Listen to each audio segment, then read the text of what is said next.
Hello everyone. So first I'm going to explain what it is to be a global citizen and how it relates to cosmopolitanism. Cosmopolitanism?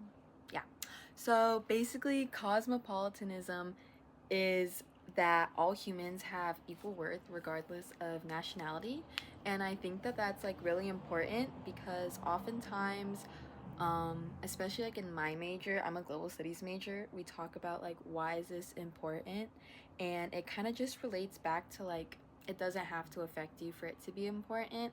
Like no matter where people are on the earth, no matter what their class is or their race or their nationality, whatever, that everyone at the end of the day is human. And I forgot who it is, it might be Audre Lorde, but I know there's a quote where it's like no woman can be free if like one woman is being discriminated against. So that kind of relates back to like what we're learning, how like the UN's, I think it was like 17 goals, where it's like if even one person suffering from some sort of like inequality or discrimination, like that should affect all of us.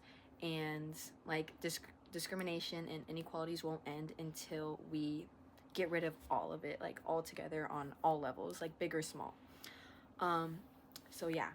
Next is like the different types of global citizens. So that kind of also relates to my major, and especially this semester or this past semester, I had to declare a focus, and that kind of relates to the different types of global citizens. So I'm not exactly sure all the different ones, but I know my like focus is like human rights and diplomacy, but I know other people choose to do like global business. So that also kind of relates to like the different types of global citizens. So some people can interact like on a business level and strictly do like international trade, and that kind of relates to like what it is to be a global citizen and cosmopolitan. Oh my gosh, cosmopolitanism and inequalities, because I know a lot of like third world countries or like states in the global south, they export a lot of raw goods and raw materials for less money. So for example, a lot of West Africa exports cocoa and cacao to Europe, specifically like Switzerland, Belgium, but both of those countries don't have any cacao or cocoa plants. They just make the chocolate into like actual candy, and then they sell that for more. And so that kind of explains like global business and global trading, and how certain countries have to work in like horrible conditions to produce like mass amounts of raw materials, which is usually um, food. It can also be like things like cotton and stuff like that. And how a lot of countries in the global north, which is like Europe, and the United States, they take these raw products and they make it into like, for example, like lithium that's being mined in South America and Africa, and they bring that to China, and that's what we use to power our iPhones.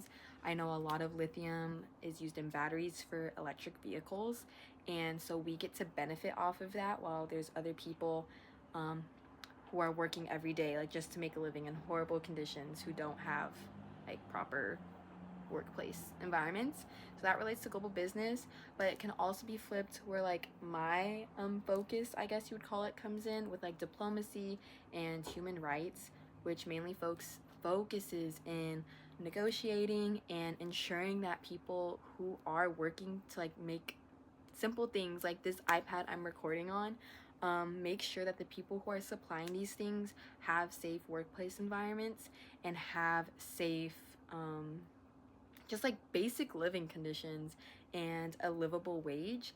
So example, like earlier, I know shea butter has this because a lot of my hair stuff has this on it. It'll be like a fair trade product. It also is on a lot of chocolate, and basically it means that the people who worked for it, for the raw materials, are being paid a livable wage. So it often is more expensive for the consumer who's in the global north, like us. And I personally, it is kind of hard because I am in college and I do work a minimum wage job. But at the end of the day, I think it's worth it to buy the more expensive product, to know that it has a fair trade seal, than to not know like where my stuff is coming from. So yeah, those are the things that I learned and I could relate the questions back to. Um, Also, Doctors Without Borders. I know a doctor, he was like the athletic trainer at my high school. He was also a doctor, but he went to the Philippines and helped um, deliver babies and do like that kind of work. So there's like nonprofit work as well. That's kind of not focused with the government. So that's not like United States government funded. It's like doctors on their own who come together and they want to do aid for other countries. So there's just many ways to contribute.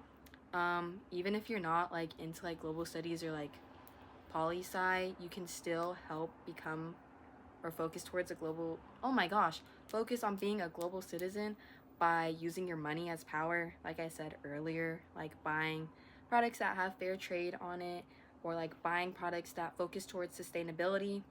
Because a lot of times I think we focus on the United States and we're like, oh, our pollution's fine, or like our workers get paid a fair wage, but it's not always about like here. It's like, where did those products come from? So yeah.